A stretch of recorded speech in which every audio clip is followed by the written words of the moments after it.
What's up? Welcome to the thrilling world of Security Squawk, where we explore cybersecurity. Guiding you through online threats, we'll aid you in understanding safety protocols and trends. Meet our gurus, Brian from Exact IT, Reginald from Arc Solvers, and Randy from Tech Rescue. Together, we'll delve into current events and hot cybersecurity topics, helping you comprehend their impact. Stay informed, stay secure. Security Squawk, the business of cybersecurity. Buckle up, let's dive in. Ooh, hey, what's up, everyone? Welcome back to another episode of the Security Squawk podcast. It's a place where we break down cybersecurity headlines that actually matter to your business. I'm Brian Horning, and this week we're hitting on a few major stories that all seem to circle back to one theme. Ransomware just keeps evolving, and businesses are still paying the price for poor security practices. First up, I'm going to walk you through a disturbing new method ransomware actors are using called FileFix method. And if you thought email attachments were old news, this one's going to change your mind. Andre is going to bring us a story about Krispy Kreme. And no, this isn't about donuts. It's about lawsuits and more lawsuits over unprotected employee data. And Randy is going to round this out by looking at ransomware trends from a higher level. He's got new stats showing ransomware has almost doubled already in 2025, and threat actors are getting greedier with payouts. And we've got a lot to cover. Let's jump into it. Let's welcome in my co-hosts, Reginald Andre and Randy Bryan. Fellas, how are you? Hey, doing good. Happy Tuesday. Yeah, doing great. How about you? Doing well. It's another Tuesday. What were we on, Friday last week? Yeah. Something like that, yeah. Friday, and it's a Tuesday episode. But hey, we don't know what day we're ever going live, but we are going to go live every week. I promise you that. So we like to keep it keep you on your toes here on the Security Squawk podcast, right? So, guys, I'm excited to jump into the three topics we have picked out today. I think they hit on, really tell a story about where things are at, and they're really all related in my mind, because I'm going to talk about kind of what these guys are doing today and how they're essentially able to adapt so quick to getting around our cyber defenses that we're investing in and recommending and putting in place. And you just see relentless attempts by these guys to just change their tactics to avoid these security measures that companies are investing in and putting in place, thinking like, hey, if we put this in, this stops them from that, or this helps us with ransomware. And the story I'm going to tell today is these guys are watching, they're learning, and they're pivoting quickly, and they're pivoting way quicker than businesses could ever pivot. So I'm going to let you know what they're doing. That's not ransomware, that's wreaking havoc on businesses. It's going to really make the hair on the back of your neck stand up. So we'll get into that right away. But then Andre is going to take us into kind of the back end, right? When these guys are successful and they do the things that I'm going to talk about, there's a massive problem that's impacting businesses around the world, and it's these class action lawsuits. And they're becoming a bigger problem for your business when it comes to a cyber attack than the cyber criminals or your own bad cybersecurity practices or any regulation that the government's putting on you. So Andre's going to dive deep into what these class action lawsuits are doing to businesses on the back end, because I believe that it's doing more damage financially to companies than anything, any aspect of a cyber attack. And then Randy's just got a massive amount of information he wants to share with you on ransomware. That's just going to back up everything that we're saying, and not only paint the picture that there's new and evolving threats, but the same old threats still exist, and they exist at a massive level. So I'm going to kick things off with my article, guys, here, and bring up, share my screen with that. I think it's that one that I want. Pull up the right tab there. This Interlock group. Now, Interlock isn't the only group that's doing this, guys. But I pulled this article off Bleeping Computer. It paints a really good example of this. It's FileFix method. It's been called different names before, but in layman's terms, basically what's going on here is they're tricking people into running malware under the guise of fixing corrupted files, right? We're also seeing, we're seeing this type of what we call remote access Trojan. At the end of the day, all of these social engineering techniques that they're using, whether it's FileFix, whether it's a fake login page to your M365 or your Google Workspace, or it's a fake Cloudflare CAPTCHA verification that they've now figured out a way to deploy malware through those types of things that you're clicking on in the browsers and stuff like that. These are all what we're looking at out there as these next level social engineering techniques.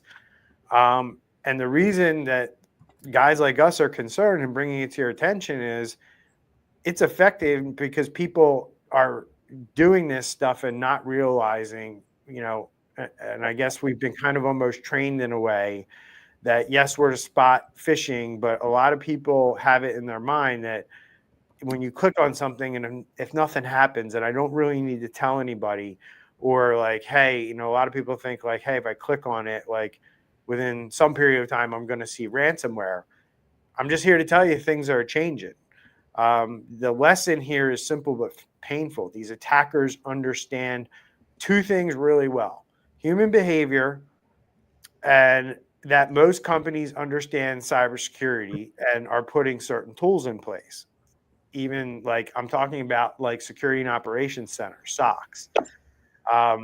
They are learning what you're training your employees. They're adapting, and they are changing the way that they're deploying these ransomware type activities on your network. They're absolutely changing what they're doing, and what they're doing is pretty slick. They're using these little malwares to set up what always been is termed as remote access Trojans, right? So once they get these things on your system, they're not, what we've seen in the past is like they get something on the system, somebody breaks in, and then they kind of start looking around for files or information and what they can encrypt. The game has changed, and these guys are putting these remote access Trojans on, and the first thing that they're doing is they're collecting information about your company. They're moving around and learning what you have, what defenses you have in place, what backups you have, where they live, and they're identifying every file to determine what that file level of importance is to your business. Meaning if they find, some graphics or some images that your marketing department, right, they're looking at that and they're kind of like putting a score on that. Like it's probably a low score. It's probably not super valuable to the business, but it is an asset that the company paid money for somebody to probably create, right? But if they find something like insurance policies or financial reports from the company, these are higher, scores that these guys are now classifying your data under. The other thing that they know is they know that your cyber defenses are looking for mass changes or mass offloading or uploading of files, right? They're looking for a lot of activity to happen in a short period of time. That is a key indicator that you're going to get hit with traditional ransomware. So a couple of things happens after these remote access Trojans are installed. They're installed and they're figuring out, first off, they're stealing the information, like I said, and now they're figuring out how can we put backdoors in, and then they're coming up with a very surgical plan on how to start scamming your business. And it usually starts today, what we're seeing out there is they start deleting 1, 2, 3, 4 files at a time.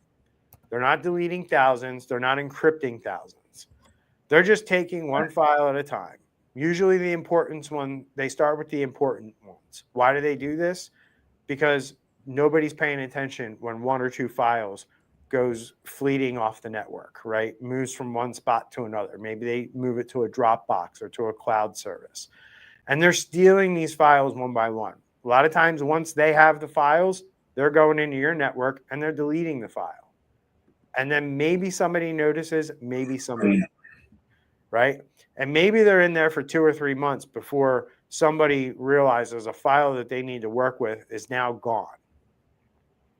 That is when normally these guys reveal themselves, right? There might be another file in there that they drop into that folder that says README and somebody's smart enough to open it. Or you call your IT and you start saying, hey, we're missing this file, right? And IT starts looking around and maybe they figure it out, maybe they don't, that you have a cyber criminal sitting on your network who is now just randomly deleting files, maybe 10, 15, 20 a day, right? And over a course of 2 months, that's hundreds, if not thousands of files that are gone. And what happens when you realize this is now the cyber criminals are revealing themselves, right? They're sending you emails. They might even call your office and tell you, hey, we've been on your network. We've been stealing files and deleting them off your network. You're missing. Here are all the files you're now missing, by the way. And if you want them back, you can pay us. So I know that was really long-winded to tell you how this is going down and what this looks like in the long run. But this is the new ransomware. This is how these guys are now getting paid without deploying ransomware. This is how they're getting around 90% of the software and software-based cyber defenses that most companies put in place, because the things that these tools are looking for are not the behaviors that these guys are doing, like Interlock and these new groups like Scary Spider is also doing it as well. Right, guys? So I'm going to bring you in. Thoughts on what I just brought up here and kind of laid out for everybody on what these groups are doing today. I have go ahead. No, go ahead. I have a comment, possibly a question, Brian.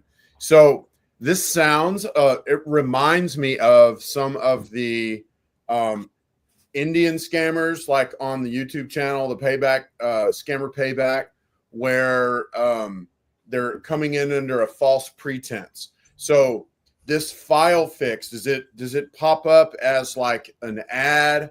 Does it come as an email? Like, how are the users getting to interact with, like, oh gosh, my files are messed up, let me fix them? Yeah, they're getting these on the systems every way possible. Okay. I mean, they're common. The most common way right now that is out there is just a simple attachment on an email that people are clicking on. But it could be, like I said, it could be delivered through a browser vulnerability, right? We've seen it with like the CrowdStrike, or I'm sorry, the Cloudflare CAPTCHA forms, where somebody clicks on the form and they don't have their Chrome browser updated. They're taking advantage of flaws and vulnerabilities in Google Chrome and deploying the malware that way. So there's a lot.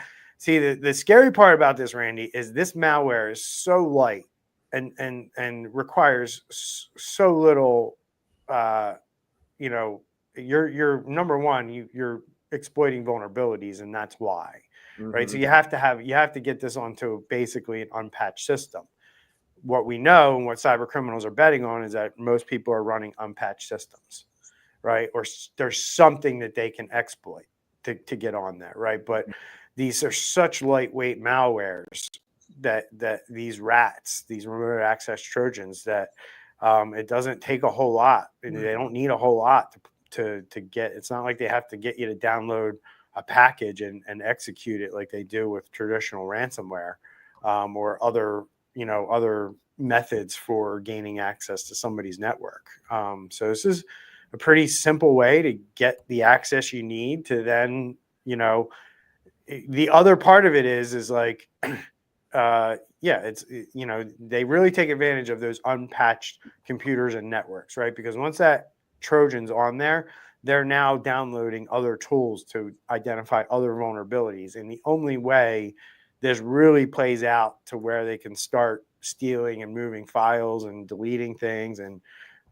making money from this is if, they're able to exploit a ton of vulnerabilities. I mean, they don't need a ton, but they need more than one to really do this and move laterally and be successful with it. But, like we're seeing and like we know, companies struggle with patching, especially big companies, and it's not really hard for these guys to do what they do here.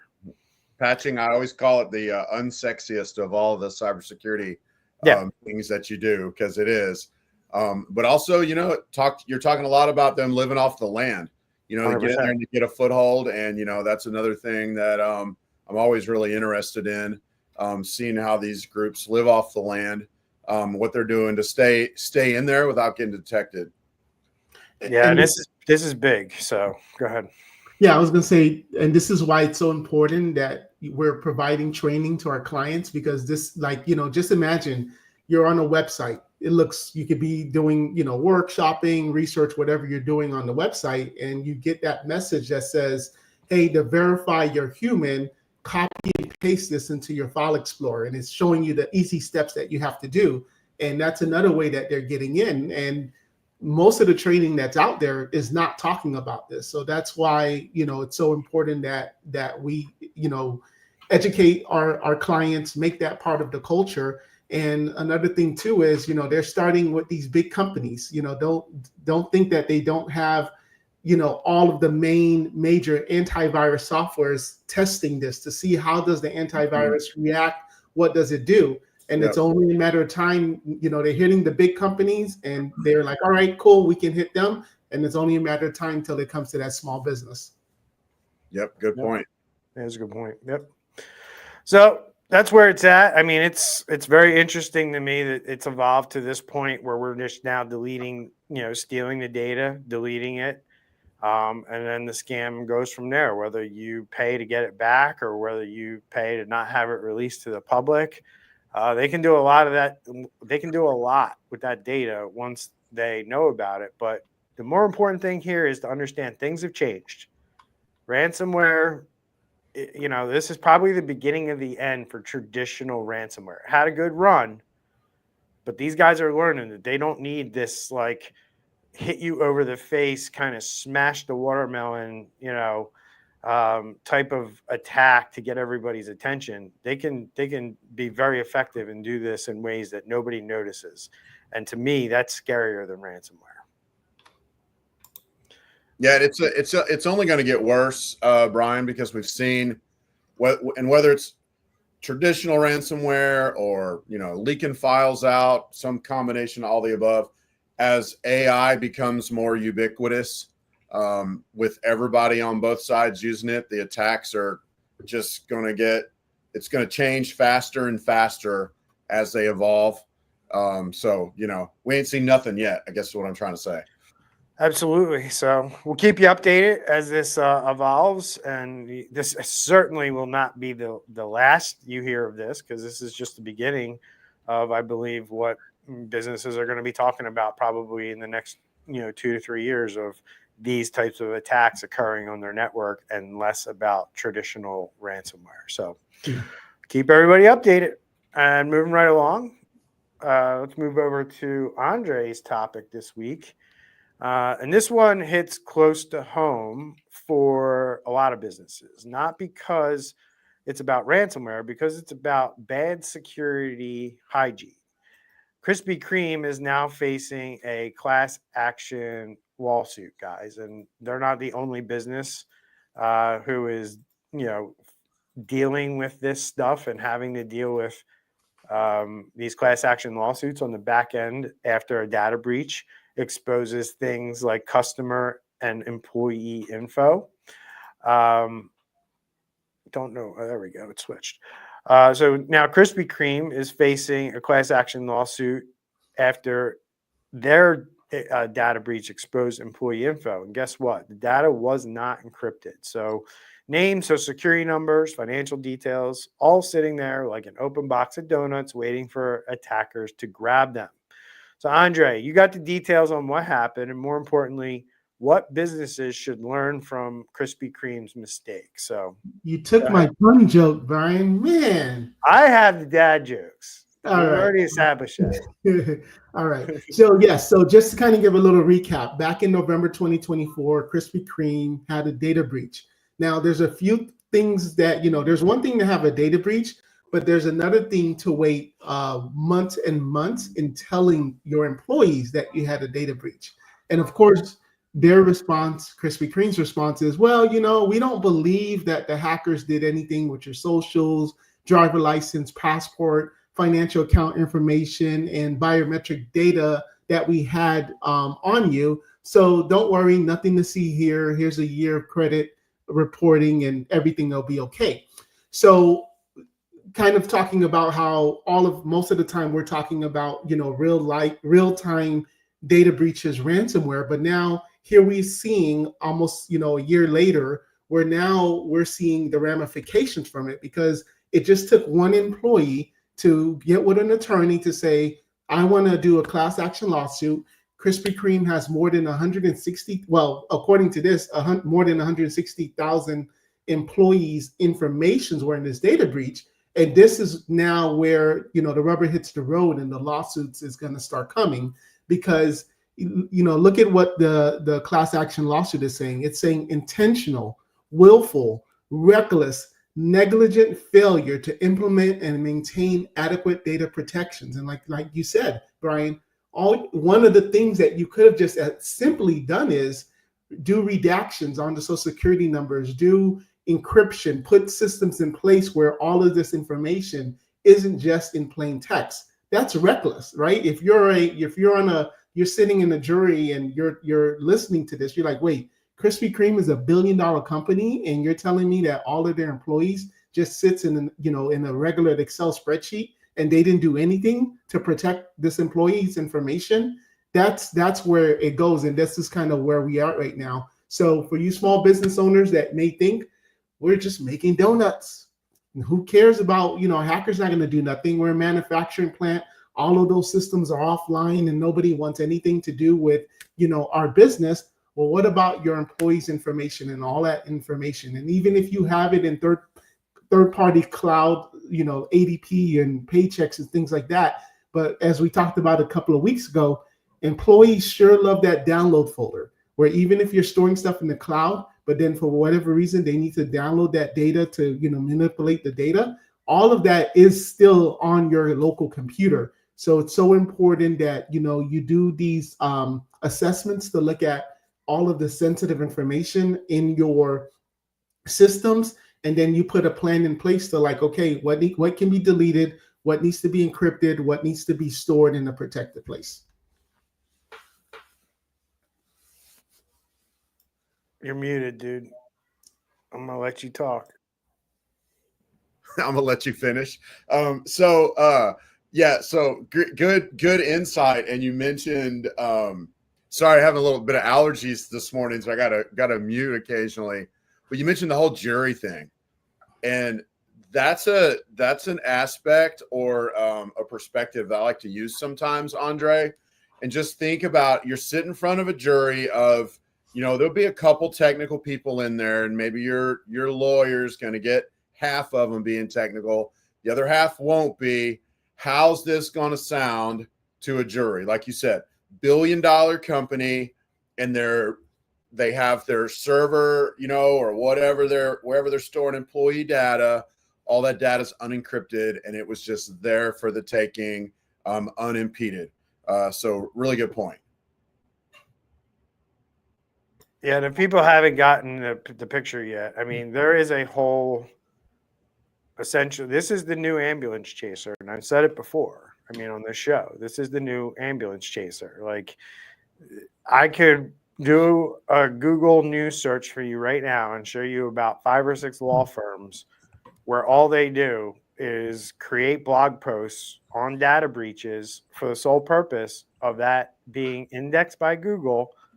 And then when somebody, gets that letter in the mail saying that their information was stolen, and then they run to Google to figure it out, what happens is a lot of times for that data breach, that one of those attorneys' website shows up first, and they click on it, and then it's like, hey, were you impacted by this? Contact our office. We're doing a class action lawsuit. And that's how this stuff goes down.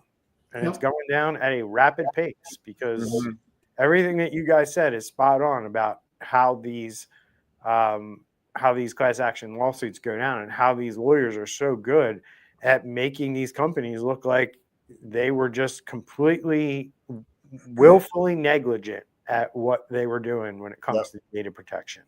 Like they knew they should have did this, and they chose to spend money elsewhere.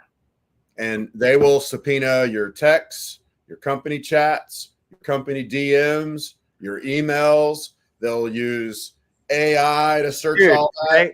And they will not only that, dude. What I've seen personally in these cases, they subpoena the communication of your whole entire IT team. So, like, if you have a ticketing system, right? And what I've seen in court is, guy will be like, in his ticket, I updated the server, right? Because it was late on a Friday, needed to get the server updated before the weekend, puts in the ticket, I updated the server. I'm going to tell you right now, if a class action lawsuit lawyer gets his hands on a ticket where that's all you have in your ticket, you're done. You're done. Wow.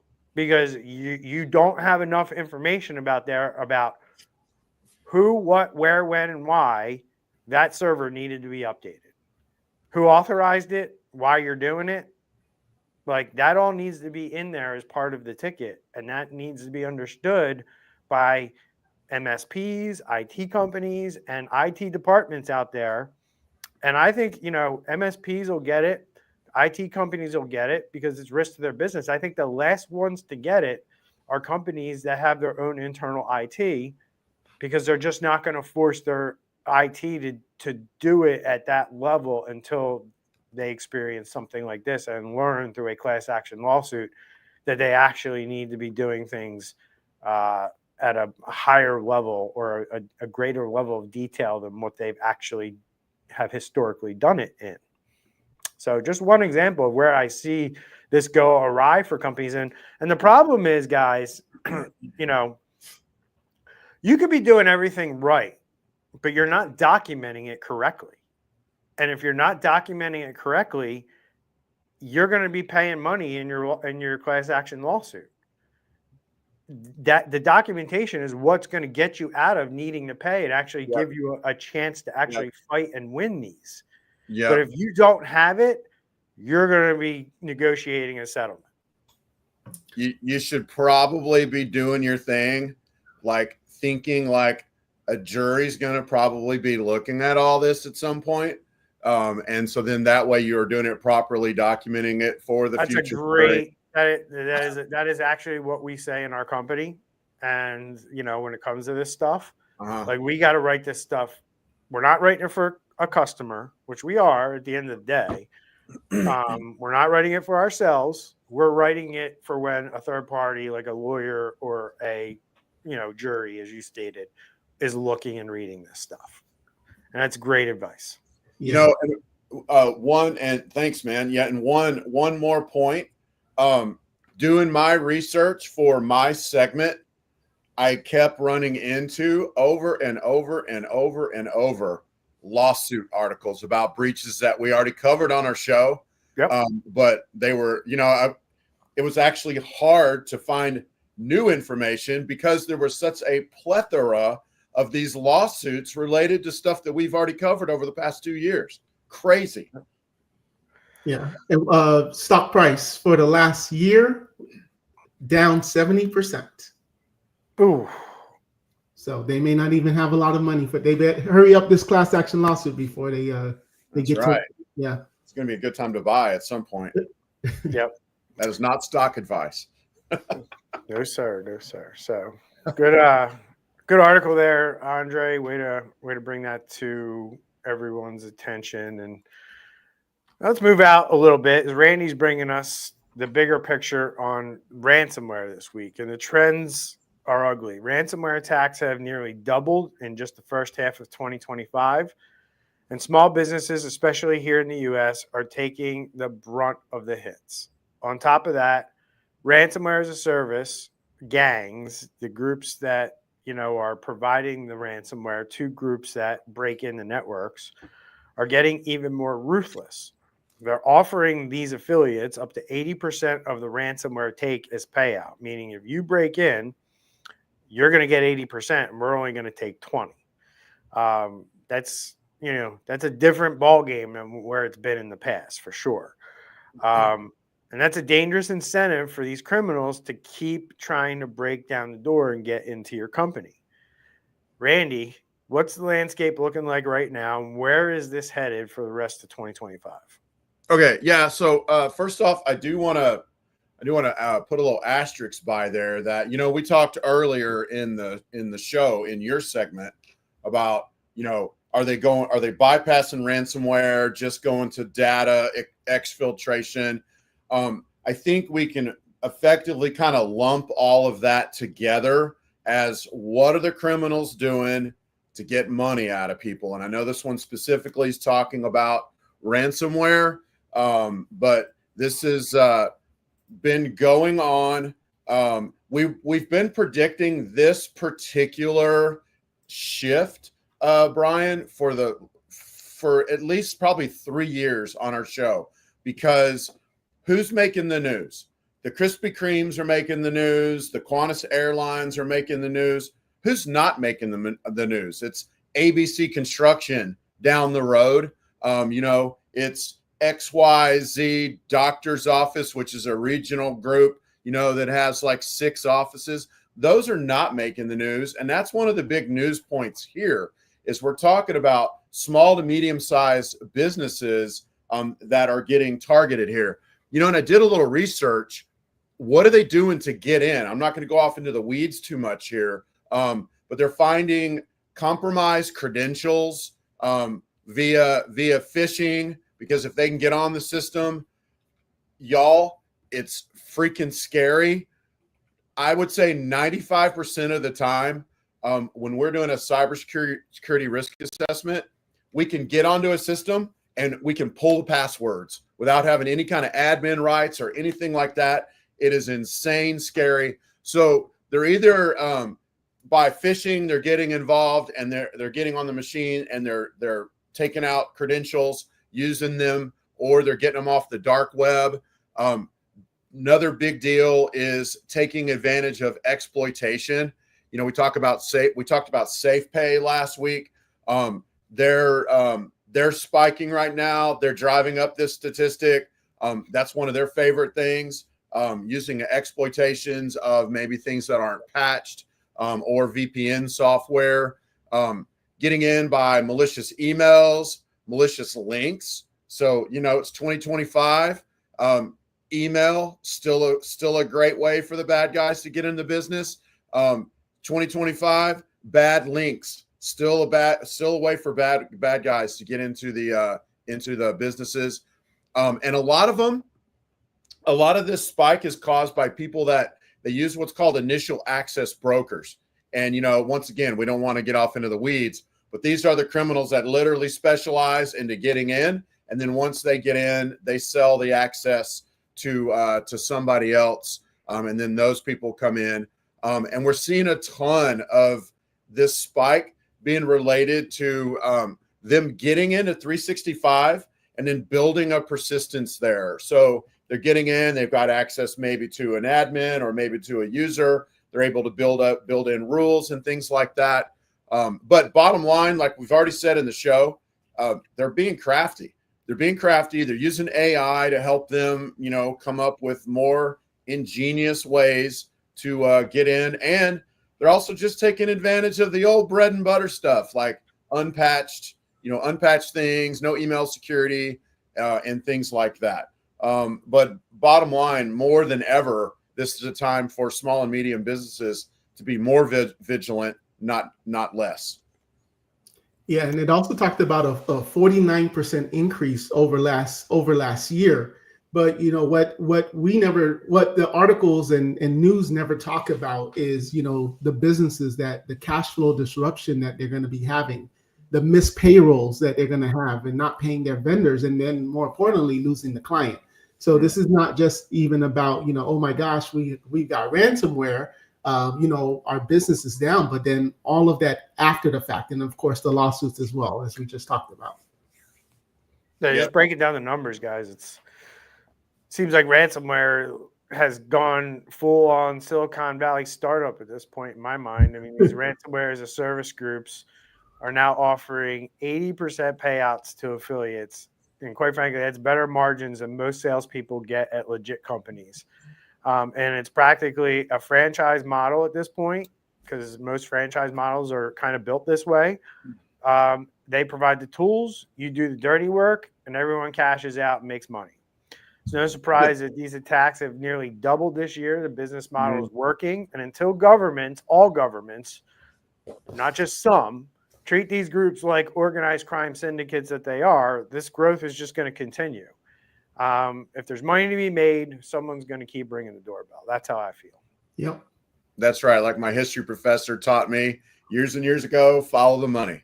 It's almost always about the money. You can follow through history so many things. Obviously, there's other reasons. So many things happen because of the money. All right, guys. We good? Well, one last thing. Okay, so you're right. We're at the beginning of a huge explosion probably of this because of the ransomware as a service, because of this whole, scalable model they have. The downside of that is, and that'd be a huge warning, is the more it becomes accessible to your average bloke out there, that's just a low rent criminal or whatever you want to call it, the more it becomes accessible to them, the more likely they are to get caught, because they're not going to know how to cover their back, all that jazz.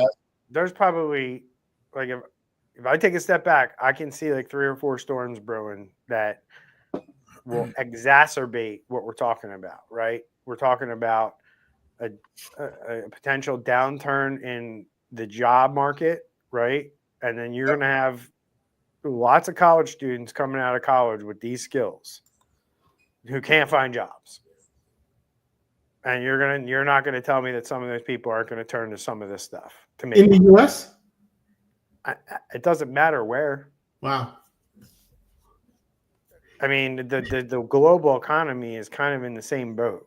Yeah. We're all sinking together since the vid, and it hasn't played out yet. And if the job market goes down and they continue to replace jobs with AI, especially coding jobs, these are the types of people that are going to turn, like guys with coding skills and backgrounds in coding are going to be the first ones to turn and go into cyber criminal type activity, because they have the skill that's needed. Wow. So we're going to be educating kids right into criminal activity. Hopefully not. Yeah. Well, this stuff already exists, guys. You got to be kidding yourself if you don't think like there's Americans who are doing this stuff too. We read about stories all the time where Americans are getting arrested for doing this shit. Mm-hmm. Yeah, I think last week, right, with MNS, the 2 teenagers. Right. Yeah. So they don't need. They're not all sitting in Eastern Europe and Russia, and right, China and North Korea and Iran. Right. So, all right, guys, that wraps up another episode of Security Squawk. Here's what we hit on today. Just to remind everybody, Interlock and their sneaky new FileFix method that preys on human desperation and social engineering to then wreak havoc on your business. Andre brought us Krispy Kreme's lawsuit over not encrypting employee data, a reminder that weak security policies can and will catch up with you. And Randy said that ransomware attacks are up big time and attackers are getting paid more than ever to keep the pressure on. So, as always, guys, if you found this podcast valuable, do us a favor, like, share, and subscribe wherever you're watching or listening. And if you're feeling generous, leave us a review or a comment. It helps people find the show and stay protected just like you. So thanks for tuning in. Stay safe out there, and we will catch you next week on the next episode. Bye, everybody. See you.